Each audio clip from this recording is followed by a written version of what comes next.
செங்கல்பட்டில் ஓடும் பேருந்தில் 5 வயது சிறுமிக்கு பாலியல் தொல்லை, பவானி அருகே சிறுமிக்கு பாலியல் தொல்லை போன்ற வன்கொடுமை சம்பவங்கள் அரங்கேறி உள்ளதாக அதிமுக பொதுச் செயலாளர் குற்றச்சாட்டு. பரமக்குடியில் வழக்கறிஞர் வெட்டி படுகொலை, மயிலாடுதுறையில் ஆசிரியைக்கு 25 இடத்தில் கொடூரமான முறையில் கத்திக்குத்து போன்ற குற்ற சம்பவங்கள் கடந்த 24 மணி நேரத்தில் அரங்கேறி இருப்பதாகவும் குற்றச்சாட்டு.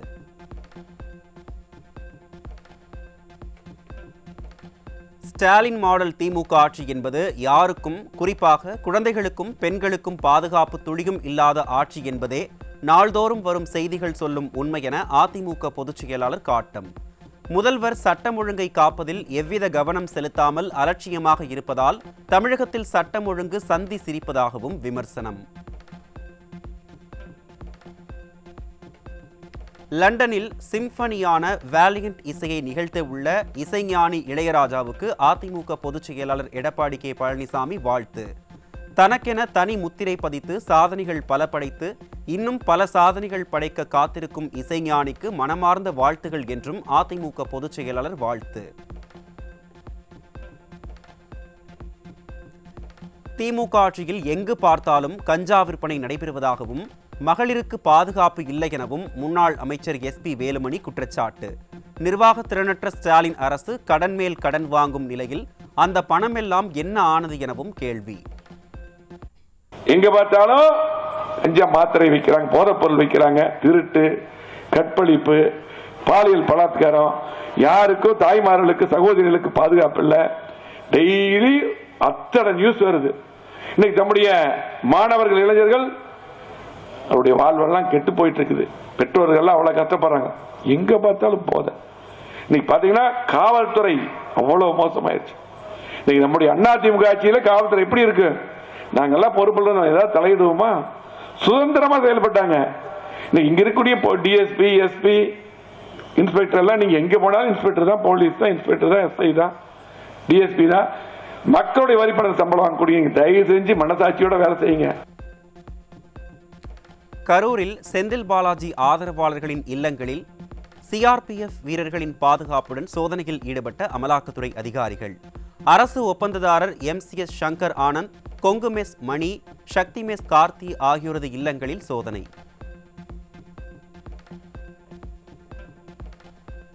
செந்தில் பாலாஜியை சுற்றி வரும் அமலாக்கத்துறையின் சோதனையால் ஆட்டம் கண்டிருக்கிறது அறிவாலய வட்டாரம். அமைச்சர்களை சுற்றி வரும் அடுக்கடுக்கான ஊழல் வழக்குகளால் நிம்மதி இழந்து தவிக்கிறது ஸ்டாலின் மாடல் திமுக.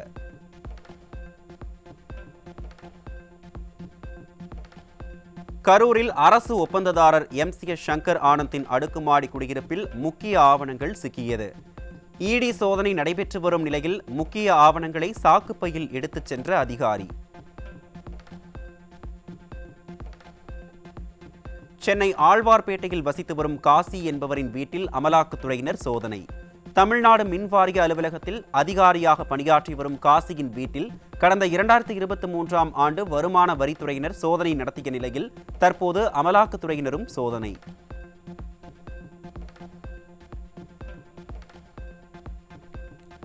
டாஸ்மாக் தலைமை அலுவலகத்தில் 2வது நாளாக தொடரும் அமலாக்கத்துறை சோதனை. வெளிநாடுகளில் இருந்து மதுபானங்களை முறைகேடாக இறக்குமதி செய்தது, மது ஆலைகளில் இருந்து கொள்முதல் செய்யப்படும் மதுபானங்களை உரிய பதிவு இல்லாமல் நேரடியாக டாஸ்மாக் மூலம் விற்பனை செய்ததாக எழுந்த குற்றச்சாட்டை அடுத்து தீவிர விசாரணை. டாஸ்மாக் அலுவலகத்தில் அமலாக்கத்துறையினர் விடிய விடிய நடத்திய சோதனையில் ஆவணங்கள் கைப்பற்றப்பட்டிருப்பதாக தகவல். டாஸ்மாக் அலுவலகத்தில் விற்பனை செய்யப்பட்ட ஆவணங்களையும் மது ஆலைகளில் கொள்முதல் செய்யப்பட்ட ஆவணங்களையும் ஒப்பிட்டு விசாரணை நடப்பதாக தகவல். சென்னை அம்பத்தூர் தொழிற்பேட்டையில் உள்ள டாஸ்மாக் கிடங்கில் அமலாக்கத்துறையினர் சோதனை. திமுக அமைச்சர் செந்தில் பாலாஜியின் ஆதரவாளர்களை தொடர்ந்து டாஸ்மாக் தலைமை அலுவலகம், குடோன் உள்ளிட்ட இடங்களில் சோதனை நடத்தப்படுவதால் திமுகவினர் கலக்கம்.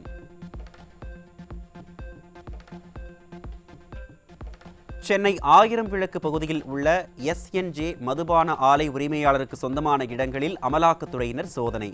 திமுகவினருக்கு மிகவும் நெருக்கமான நிறுவனத்திடம் சோதனை நடைபெற்ற நிலையில் உடன்பிறப்புகள் அதிர்ச்சி. பெரம்பலூரில் கோயிலை சீரமைக்க அறநிலையத்துறையிடம் இருந்து அனுமதி பெற்றுத்தர லஞ்சம் பெற்ற செயல் அலுவலர் சிக்கினார். நிர்வாக திறனற்ற திமுக ஆட்சியில் அரசு ஊழியர்கள் லஞ்சம் ஊழலில் திளைக்கும் நிலையில் முதலமைச்சர் இரும்பு கரம் கொண்டு நடவடிக்கை எடுப்பாரா என மக்கள் கேள்வி. திருவாரூர் அருகே உறவினர் வீட்டுக்கு சென்ற 17 வயது சிறுமியை ஆசை வார்த்தை கூறி திருமணம் செய்த இளைஞர் மீது போக்சோ வழக்கு. தமிழகத்தில் குழந்தை திருமணங்கள் அதிகரிக்கும் நிலையில் ஸ்டாலின் அரசு மெத்தன போக்குடன் செயல்படுவதாக மக்கள் விமர்சனம்.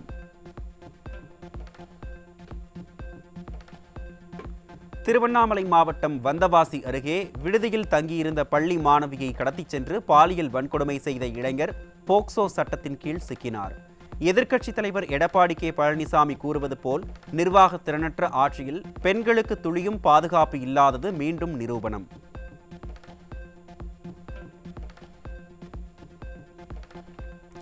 சேலம் மாவட்டம் ஆத்தூர் அருகே 14 வயது சிறுமியை கட்டாயப்படுத்தி பாலியல் வன்கொடுமை செய்த லாரி ஓட்டுநர் போக்சோவில் சிக்கினார். சிறுமியின் தாய் லாரி ஓட்டுநருடன் திருமணத்தை மீறிய உறவில் இருந்த நிலையில் பாலியல் வன்கொடுமை செய்தது அம்பலம். நெல்லை மாவட்டம் மேலப்பாளையம் அருகே மருத்துவ உபகரண கடை உரிமையாளர் வேலை பார்க்கும் இளம் பெண்களிடம் இரட்டை அர்த்தத்தில் பேசியதாக புகார்.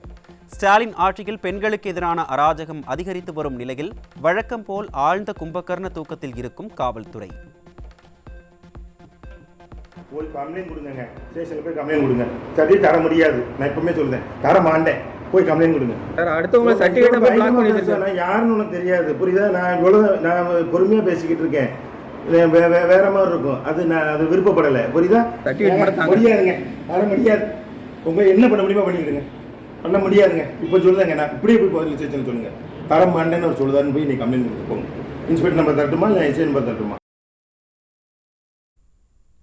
நாமக்கல் மாவட்டம் வெப்படை அருகே மனைவியை கணவனே கழுத்தறுத்து கொலை செய்த அவலம் அரங்கேறியிருக்கிறது. ஸ்டாலின் ஆட்சியில் கொலைகள் நடைபெறாத நாளே இல்லை என மக்கள் வேதனை.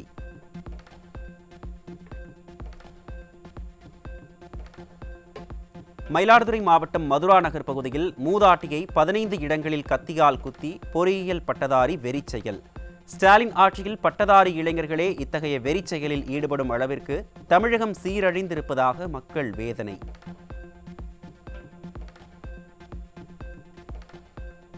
கடலூர் மாவட்டம் பன்ருட்டி அருகே சொத்து தகராறு காரணமாக அண்ணனை தம்பி கொலை செய்ய முயன்ற சம்பவம் அதிர்ச்சியை ஏற்படுத்தியுள்ளது.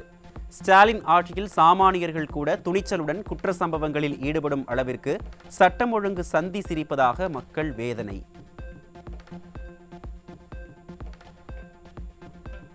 சேலம் மாவட்டம் காதையாம்பட்டியில் பட்டியல் சமூகத்தைச் சேர்ந்த 11 வயது சிறுவன் கடுமையாக தாக்கப்பட்ட சம்பவம் அதிர்ச்சியை ஏற்படுத்தியுள்ளது. ஸ்டாலின் ஆட்சியில் நாளுக்கு நாள் பட்டியல் சமூக மக்களுக்கு எதிரான குற்றங்கள் அரங்கேறும் நிலையில் ஸ்டாலின் சமத்துவம் சமூக நீதி என மேடையில் மட்டும் முழங்குவதாக மக்கள் வேதனை.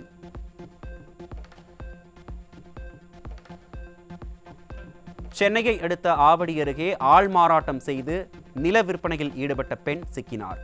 திமுக ஆட்சியில் போலி ஆவணங்கள் மூலம் நில அபகரிப்புகள் அதிகரிப்பதால் பொதுமக்கள் அச்சம்.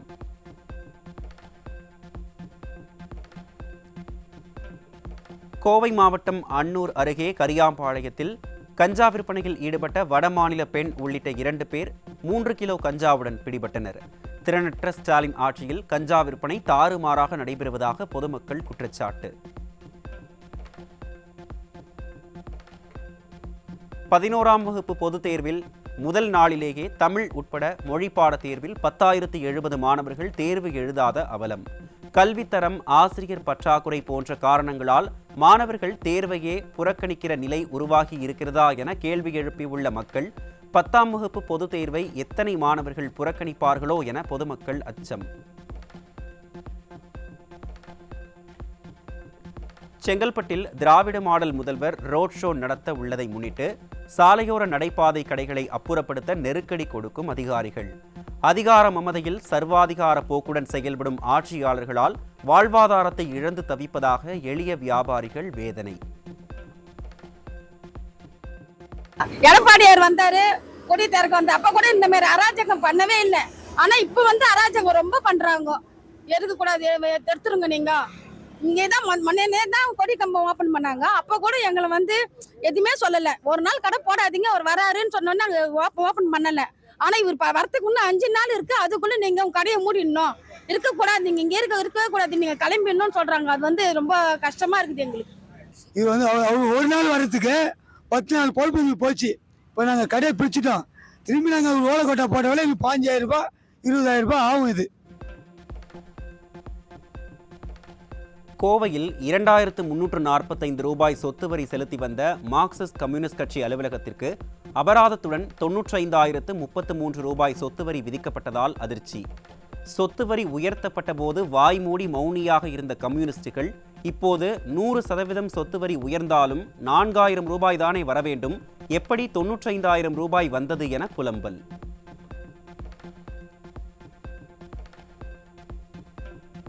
மின்சார ஒழுங்குமுறை ஆணையம் உத்தரவிட்டும் மின்கட்டண விதிகளை மாற்றாததால் குறுந்தொழில் தொழிலாளர்கள் கடும் அவதி.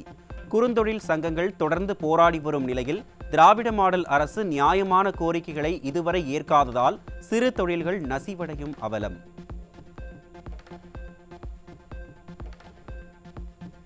எதிர்க்கட்சிகள் மற்றும் விவசாயிகளின் கடும் எதிர்ப்பால் மக்காச்சோளத்திற்கு விதித்த செஸ் வரியை ரத்து செய்திருக்கிறது திராவிட மாடல் அரசு. யூடர்ன் அடித்தே பழக்கப்பட்ட திமுக அரசுக்கு வரும் தேர்தலில் சரியான பாடத்தை கற்றுக் கொடுப்போம் என விவசாயிகள் திட்டவட்டம். போக்குவரத்து தொழிலாளர்களுக்கு 50,000 கோடி ரூபாய் நிலுவைத் தொகை வழங்கப்பட வேண்டிய நிலையில் ஸ்டாலின் அரசு போக்குவரத்து கழகத்திற்கு 265 கோடி ரூபாய் குறுகிய கால கடனாக ஒதுக்கியுள்ளது. இந்த தொகை கடனாக வழங்கப்பட்டுள்ளதால் ஏற்கனவே நஷ்டத்தில் இயங்கி வரும் போக்குவரத்து கழகத்திற்கு மேலும் நஷ்டம் ஏற்படும் என தொழிற்சங்கங்கள் கண்டனம்.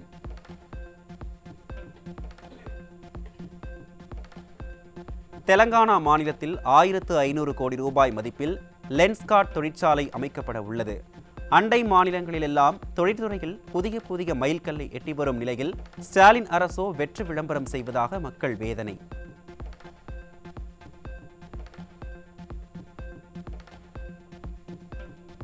சேலம் மாவட்டம் மேட்டூர் அருகே உள்ள ரசாயன தொழிற்சாலையில் நள்ளிரவில் ஏற்பட்ட தீ விபத்து. விபத்தில் பலத்த காயமடைந்த இருவர் சிகிச்சைக்காக சேலம் அரசு மருத்துவமனையில் அனுமதி.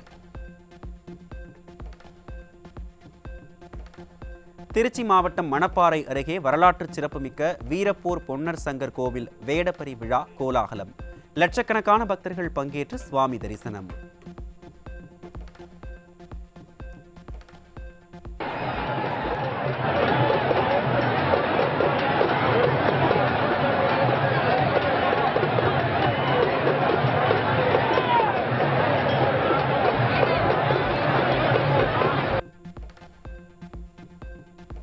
ஒடிஷா பாரதீப் மீன்பிடி துறைமுகத்தில் ஏற்பட்ட தீ விபத்து. தீ விபத்தில் ஏராளமான படகுகள் எரிந்து நாசம்.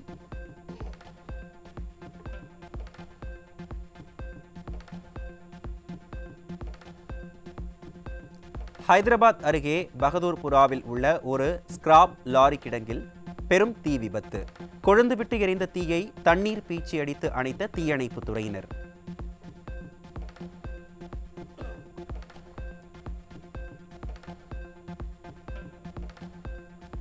குஜராத்தில் இடார் கேத் பிரம்மா நெடுஞ்சாலையில் உருளைக்கிழங்கு ஏற்றி வந்த லாரி மீது ஜீப் மோதியதில் 19 பேர் காயம்.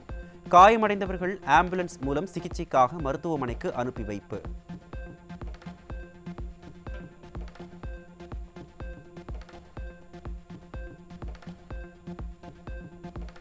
ஹமாஸ் அமைப்பு மீதமுள்ள பணைய கைதிகளை விடுவிக்கவில்லை எனில் கடுமையான விளைவுகளை சந்திக்க நேரிடும் என அமெரிக்க அதிபர் ட்ரம்ப் எச்சரிக்கை. மேலும் போரில் உயிரிழந்தவர்களின் சடலங்களை உடனடியாக ஒப்படைக்க வேண்டும் எனவும் எச்சரிக்கை.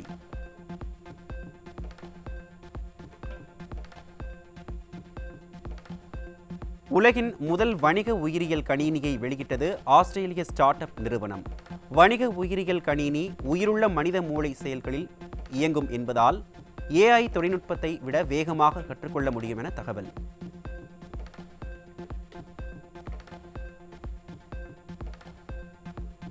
ஆஸ்திரேலியாவில் ஆல்ஃபிரட் என்ற வெப்பமண்டல சூறாவளி புயல் காரணமாக சூழல் காற்று மற்றும் இடியுடன் மழை பெய்து வருவதால் பொதுமக்கள் அவதி. 1974ஆம் ஆண்டுக்கு பிறகு நாட்டின் தென்கிழக்கு கடற்கரை பகுதிகளை தாக்கும் ஆல்ஃபிரட் புயல் நாளை அதிகாலை நூசா மற்றும் கூலங்கட்டா இடையே கரையை கடக்கும் என அந்நாட்டு வானிலை மையம் தகவல்.